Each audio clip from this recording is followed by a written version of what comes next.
जय जवाहर दोस्तों, आप जो साइड में खड़े बीच में बैठ जाओगे तो अच्छा होगा। बैठना ही पड़ेगा, साइड में खड़े रहेंगे अच्छा रहेगा। आप भी बीच में आ जाओ भाई। हाँ, वो सारे नेता लोग हैं उनको भी बुला लो, वो साइड में बात कर रहे हैं।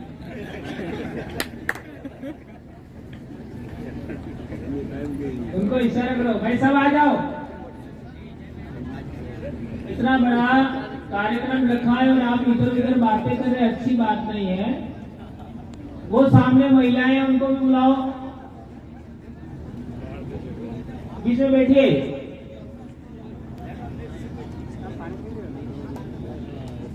दोस्तों, आज गाटा भला ये जो हमारा टंटिया भील खेल मैदान हम लोगों ने पिछले साल ही, पिछला साल का मतलब एक साल भी पूरा नहीं हुआ है, समाज के सभी साथियों ने मिलकर के बनाया। उसमें आप सब पधारे। मेरे समाज के छोटे बच्चे, पढ़ने वाले विद्यार्थी, बेटे बेटियां और समाज के नवनियुक्त कर्मचारी बंधु बहनें और सेवानिवृत्त कर्मचारी, हमारे समाज के अधिकारी कर्मचारीगण, हमारे साथी ट्राइबल एम्प्लॉयज फेडरेशन के कर्मचारी साथी, हमारे जनप्रतिनिधिगण और आप सबको यहां पर आने के लिए आप सबका अभिनंदन, स्वागत। दोस्तों, हमारे समाज की शिक्षा के लिए हमारे पूर्वजों ने बहुत त्याग किया, बलिदान दिए। इसके बावजूद भी आज कालीबाई का हम बात करें, सेंगा भाई की बात करें, नाना भाई खाट का बात करें, शिवराम जी की बात करें, हमारे डामोर रामापथु की बात करें और बहुत सारे उस जमाने में मार खाने वाले लोग हैं। कहा जाता है कि ज्योतिपाल के करीब 40 के करीब लोगों को दंबोला थाने में भी उस जमाने में बंद कर दिया गया था। इन सभी लोगों की मेहनत से, इन लोगों की संघर्ष क्षमता की वजह से, एक सेकंड भैया, आवाज नहीं करना। इन सभी लोगों के सामूहिक प्रयासों से हमारे समाज को शिक्षा का अधिकार मिला। अब सवाल पैदा होता है कि हमारी शिक्षा रोकी किसने थी?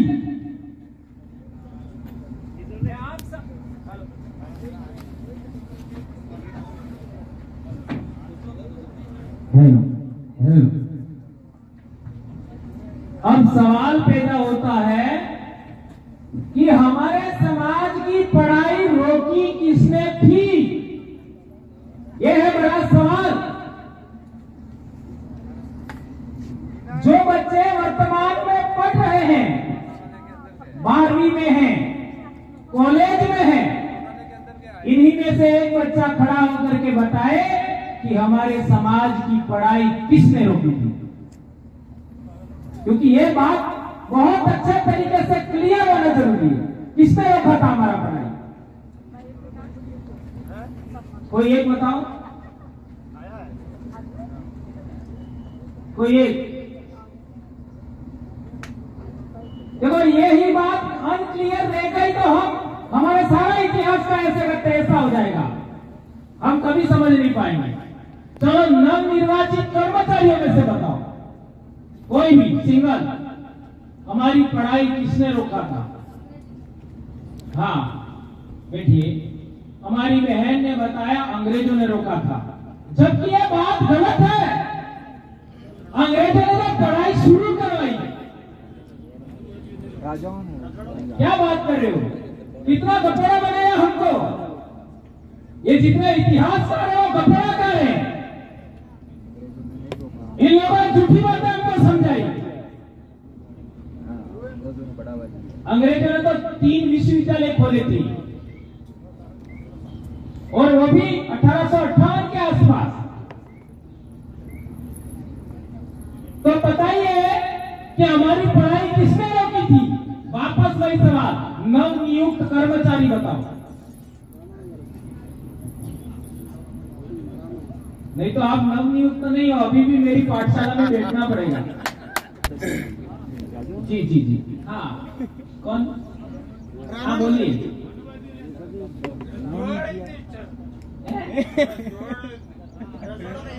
रजवाड़ा ने काफी हद तक ये बात, हमारे पूर्व सरपंच साहब की बात सच है। भारत देश में आज की तारीख में 70 विश्वविद्यालयों का आज तक पता लग गया। कितने? 70 विश्वविद्यालय। उनके भवन मिल गए। कौन से गांव में थे ये मिल गया। कौन पढ़ाता था, कौन पढ़ता था ये भी मिल गया। इसका मतलब है हमारे बाप दादे एक जमाने में पढ़े लिखे थे। हमको क्या सिखाया? आदि अनादि काल से हम कभी पढ़े ही नहीं, हम तो जंगली थे। यदि हमारे पूर्वज आदि अनादि काल से अनपढ़ थे और जंगली थे तो हमारे बाप दादा आज से 700 साल पहले राजा कैसे थे? डूंगरपुर में हमारा बाप राजा था 700 साल पहले। 500 साल पहले हमारे पास हमारा राजा था। उदयपुर में हमारा राजा था। क्या वो अनपढ़ थे? ये बात हमें समझनी पड़ेगी। वो वापस मेरा फोन लाना जरा। तो हमारी पढ़ाई किसने रोका? जब ये बात आप नहीं समझ पाओगे तो समस्या ये पैदा हो जाएगा कि कालीबाई का असली गुनहगार कौन है, सेंगाभाई रोड का असली गुनहगार कौन है, ये कभी पता नहीं लगेगा। नानाभाई खाट का असली गुनहगार कौन है, कभी पता नहीं लगेगा। और जितने भी आज तक हमारे समाज में पढ़े लिखे लोग हैं, राजनीतिक लोग हैं, उन्होंने हमको कभी सच नहीं बताया। मैं आपको बताता हूं, ये हमारा साम्राज्य, यार फोन डिस्चार्ज हो गया, चलो अभी ये साम्राज्य, ये हमारे यहां पर साम्राज्य में हमारा आदिवासियों का मानो या फिर जो लोग बाहर से आए उनके पहले वाले लोगों का मानो, क्योंकि उनको आदिवासी ही कहना पड़ेगा। तो यहां पर भी एक बहुत बड़ा मठ हुआ करता था। साम्राज्य का पुराना नाम है देवनी मोरी। वहां पर मठ हुआ करता था, वहां लोगों को पढ़ाया जाता था। उसी से थोड़ा आगे बढ़ते हैं हम लोग, आनंद नगर। आज की तारीख में उस शहर का नाम आनंद नगर नहीं है, वडनगर। जो वडनगर है, जहां हमारे देश के प्रधानमंत्री आते हैं, उसका ओरिजिनल नाम आनंद नगर था। वहां पर भी कम से कम 20 से 30 हजार लोग रहते थे, पढ़ने और पढ़ाने वाले लोग। उससे आगे बढ़ते हैं तो भिंडवाल, वहां पर भी उल्लेख मिला कि वहां पर भी मठ पर बहुत सारे लोग रहते थे और पढ़ा करते थे। हमको नहीं बताया। तो मनुस्मृति का नियम था कि कौन पढ़ेगा और कौन नहीं पढ़ेगा, कौन पढ़ाएगा और कौन नहीं पढ़ेगा। ये नियम था मनुस्मृति का 10वें अध्याय का। आप पढ़ करके उठा करके देख लीजिए, यही पढ़ करके अभी मैं सुनाने वाला था। और यही शासनपुर में एक भगत सम्मेलन था, वहां हमारे 2 शिक्षक साथी जो संचालन कर रहे थे, उनको भी मैं पढ़ा रहा था। उन्होंने नहीं पढ़ा क्योंकि ये उपला माला है ना, वो भी आदिवासी होना चाहिए। हमारे समाज के कई लोगों का उपला माला आदिवासी का नहीं है। मैं क्या कहना चाहता हूं, समझ सकते हो?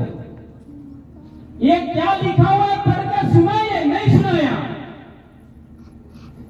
संत सुरमाल महाराज की भक्ति की ऐसी भी तैसी कर दी लोगों ने। संत सुरमाल महाराज की भगत परंपरा का संबंध देवनी मोरी से हो सकता है, यह बात हमें समझना पड़ेगा। आज तक किसी ने देवनी मोरी में क्या होता था नहीं बताया। ये जो आज की तारीख में साम्राज्य में जो मंदिर है, वो मंदिर में भी 12 में से 8 पुजारी आदिवासी थे एक जमाने में, आज नहीं है। 12 में से 8। तो वहां जो भगत परंपरा शुरू हुई, उसका संबंध उस देवी मोरी की जो पूजा पद्धति थी, धर्म परंपरा था, उससे था। अब ईडर के राजा ने आदेश निकाला कि भाई ये तपस्या करने का काम कर रहे हैं। मनुस्मृति कहती है कि आदिवासियों को तपस्या करने का अधिकार नहीं है, ये मनुस्मृति कहता है। और मनुस्मृति को अंग्रेजों ने नहीं बनाई थी, ये बात समझना पड़ेगा। अभी जिस शीशे की बात करते हो, हिहू पावर की बात करो, ये तो ब्रह्मसूत्र का सिद्धांत है। ब्रह्मसूत्र क्या होता है किसी को पता नहीं। ब्रह्मसूत्र का नियम है कि जो लोग वेद पढ़ने के अधिकारी नहीं है, यदि वो वेद पढ़ते हुए सुन भी ले तो उनके कान में शीशा डालना चाहिए। ये लिखा होता है, राजेश ने पढ़ के सुनाया था। ये बात समझना पड़ेगा। आज कई घपलाकार तो ऐसा बोलते हैं कि कालीबाई को अंग्रेजों ने गोली मारा शर्म करो नालायको। अरे मूर्खों, कल परसों की बात है, कालीबाई के जमाने के लोग अभी जिंदा है। मेरे घर में मेरे बाबा जिंदा है, वही शादी किया है। मेरे मासा अब तक जिंदा है, वही के हैं। और भी कई लोग यहाँ के हैं और कहते हैं कि कालीबाई को अंग्रेज ने गोली मारी। शर्म करो थोड़ा सा। आज तक हमको नहीं पता कि कालीबाई को गोली किसने मारी, आज तक किसी को पता नहीं। किसने आदेश निकाला था? हद तो तब होती है कि हम रास्ता पाल के लोगों को भी पता नहीं, 84 के लोगों को पता नहीं कि स्कूल बंद किसने करवाई, लाठियां किसने चलाई, गोली किसने मारी, आज तक पता नहीं। ये रामापथु डामोर पहली बार पता लग रहा है, ये हमारे लोगों ने पता लगाया। आज तक झोपड़ी के वो लोग 20 से 30 लोग थे जो थाने में बंद कर रखा, पानी नहीं पिलाया उन लोगों को, इनको स्वतंत्रता सेनानी तक नहीं माना। ये कितनी बड़ी बात है। ये सम्मान करना, सम्मान लेना, ये दूर की बात है। हमारे समाज को शिक्षा कैसे मिली?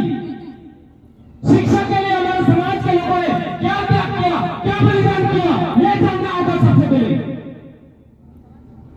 ये हर एक शिक्षक का दायित्व है, हर एक शिक्षिका का दायित्व है, हर एक बच्चे का दायित्व है, कर्तव्य है। ये डूंगरपुर का इतिहास पालों का इतिहास है। पाल क्या होती है वो जानो पहले। ये तो बहुत सारे लोग थे। पाल का मुखिया नाना भाई खाट ने क्यों शपथ ली कि मैं मर जाऊंगा लेकिन स्कूल नहीं बंद करने दूंगा। ये बात समझो। हमारी पाल रजवाड़ों को टैक्स भी नहीं देती थी। क्यों टैक्स नहीं देते थे? ये बात समझो।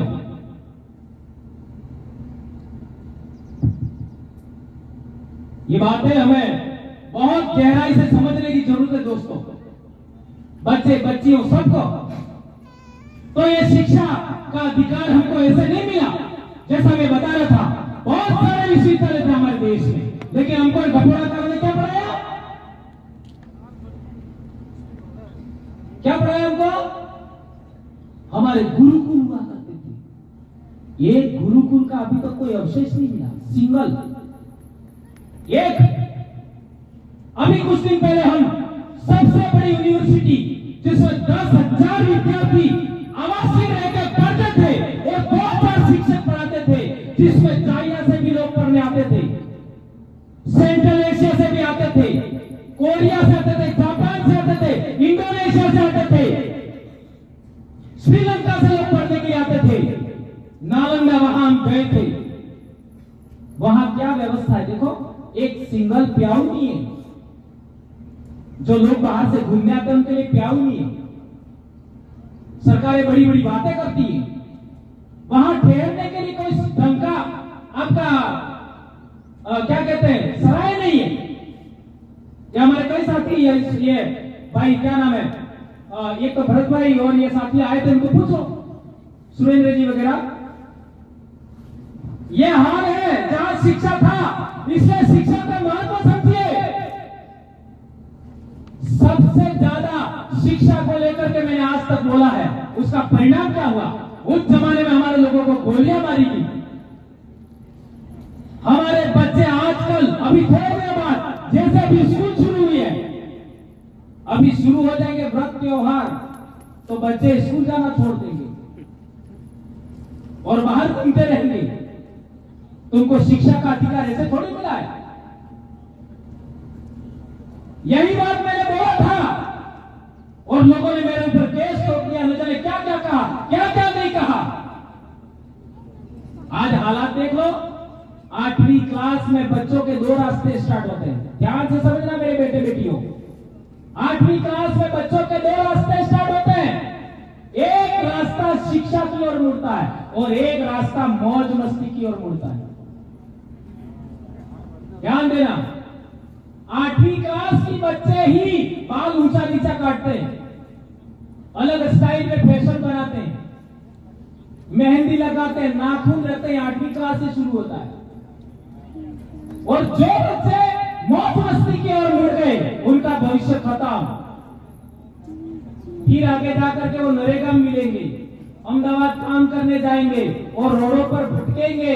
और आजकल ये सड़कों पर जो घूम रहे हैं रात को, ये कल परसों डिटेन के आपका दौड़ा में, मौज मस्ती के चक्कर में, मौज शौक के चक्कर में, और ये पत्थरबाजी करेंगे। हमारे 84 में भी यहाँ जोधपुर ब्लॉक के अंदर पिछले साल 70 के आसपास बच्चे पकड़े थे। पत्थरबाजी में एक बच्चा मर गया था। ये अनकंट्रोल्ड बच्चे, ये अनुशासनहीन बच्चे कैसे वो 8वीं क्लास में उनका निर्माण होता है, उनका रास्ता चेंज होता है। जिस बच्चे को 8वीं क्लास में पढ़ाई की ओर मोड़ दिया जाता है, वो बच्चा अपनी जिंदगी में सक्सेस होता है।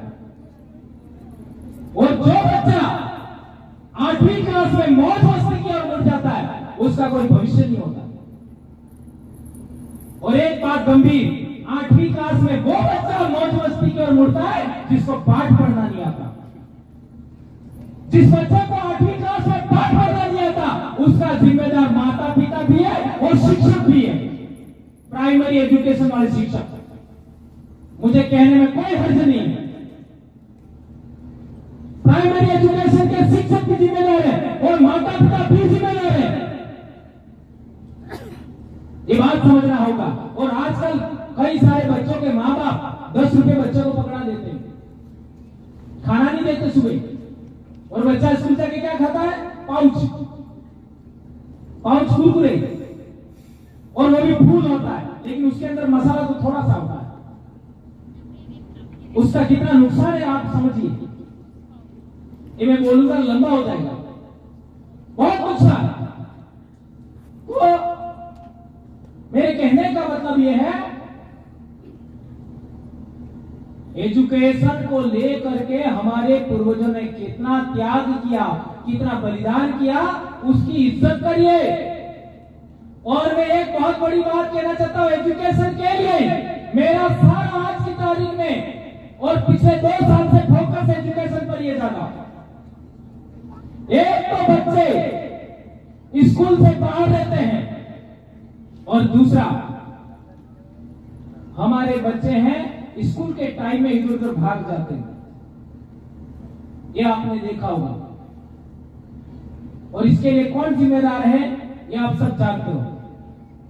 और कई स्कूलों में तो दूसरे दिन बोतलें भी मिलती है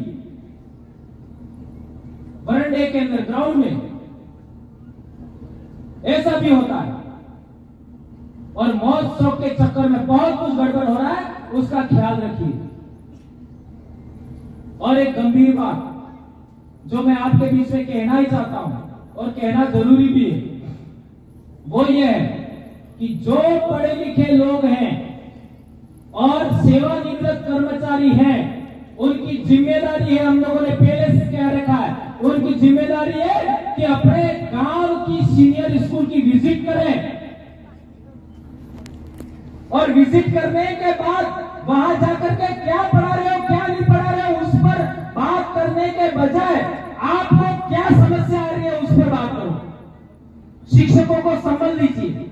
शिक्षक डरा हुआ आज की तारीख में, वो कुछ बोले तो बच्चा स्कूल नहीं आए, ऐसी नौबत आ रही आजकल। पहले ऐसा नहीं होता था। अब बच्चे को थोड़ा सा दबाने के लिए या फिर कुछ गलत कर रहा है, कुछ कह देता है, वो 15 दिन स्कूल नहीं आएगा। ये एक बड़ा समस्या पैदा हुआ है कि कोई कह नहीं पाता है। ये कहने के लिए भी हिम्मत चाहिए, ये बड़ी समस्या आ रही है। तो जितने भी सेवानिवृत्त कर्मचारी है, आप लोगों की जिम्मेदारी है कि स्कूल में जाएं और शिक्षकों से बात करें कि क्या समस्या आ रही है, कौन कौन बच्चे स्कूल नहीं आ रहे, और उनके माता पिता से संपर्क करें। क्यों? क्योंकि आपने समाज का नमक खाया है 30 से 35 साल। ये बात भी मैंने पहले बोला था, बुरा लग गया था। और जो जनप्रतिनिधि हैं, आजकल जनप्रतिनिधियों की नई बीमारी लग गई है। हमारे वालों में भी कुश्ती जा रही है कि मैं कुछ गलत बोलूंगा तो लोग मेरे को वोट नहीं देंगे। हंसी बात है। कौन कौन समझ करो। अरे वाह, बढ़िया। तो फिर ऐसे जनप्रतिनिधियों की हमें आवश्यकता है क्या? नहीं है? खेतर ते हमें ओळखता, खोटं बाटा हमें का, पण मौज मस्ती तमें करो है? ऐसा ही है ना? ऐसा हरगिज नहीं होगा। आपका दायित्व है, आप अपने इलाके के अंदर, अपने गांवों में जो बच्चे रात को रोडों के आसपास इधर रहते हैं, उनको पकड़िए, उनके माता पिता से, बच्चों से बात करिए, और नहीं मानते तो उनको पुलिस में पकड़वाइए, ताकि पूरे समाज का नाम बर्बाद नहीं हो, समाज की बदनामी ना हो।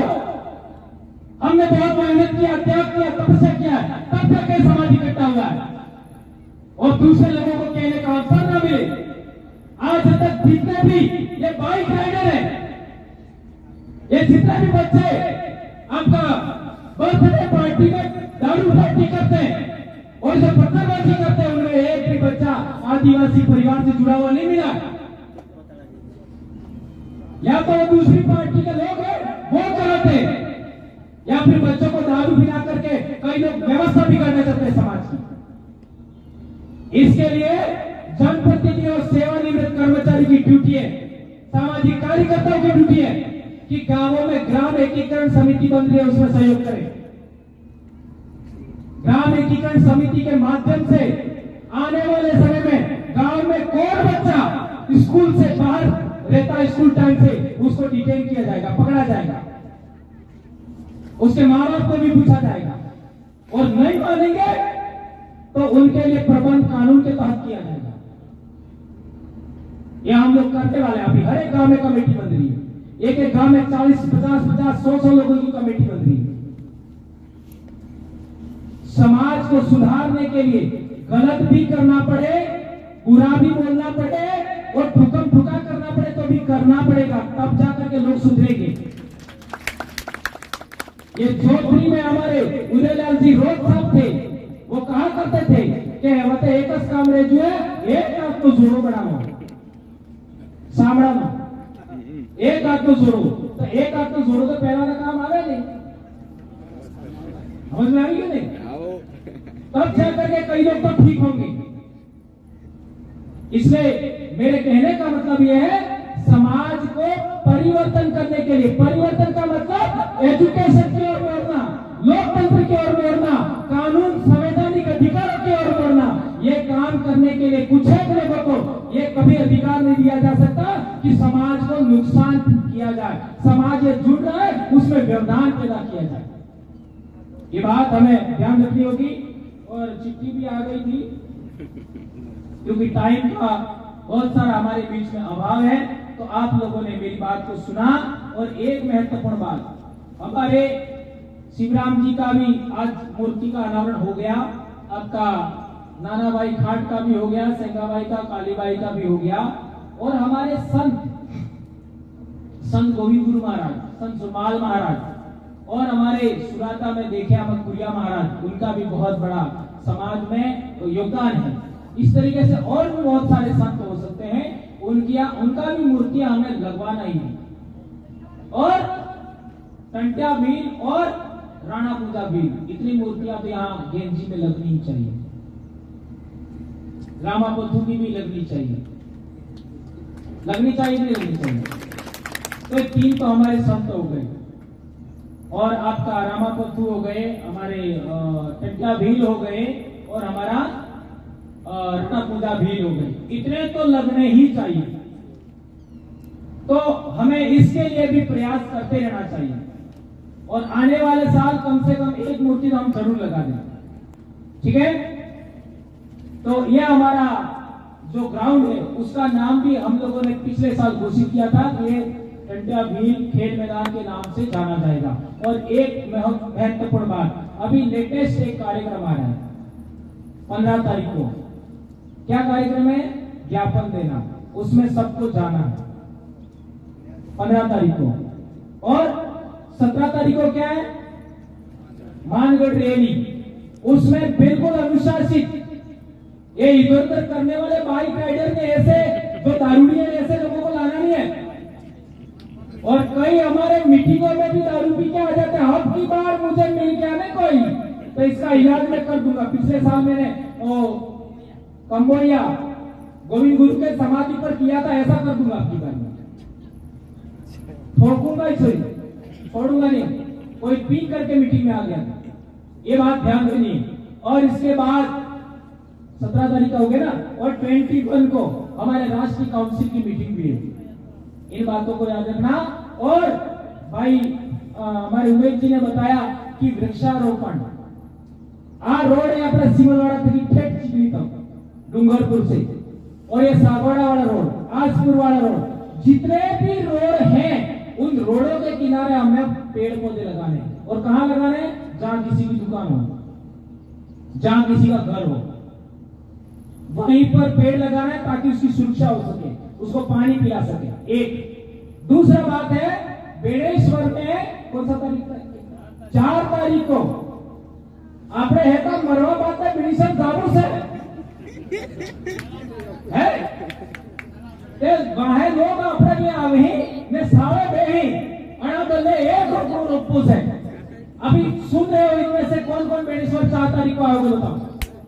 सभी लोगों को पेड़ पौधा रोपना है पर्यावरण के लिए। ठीक है?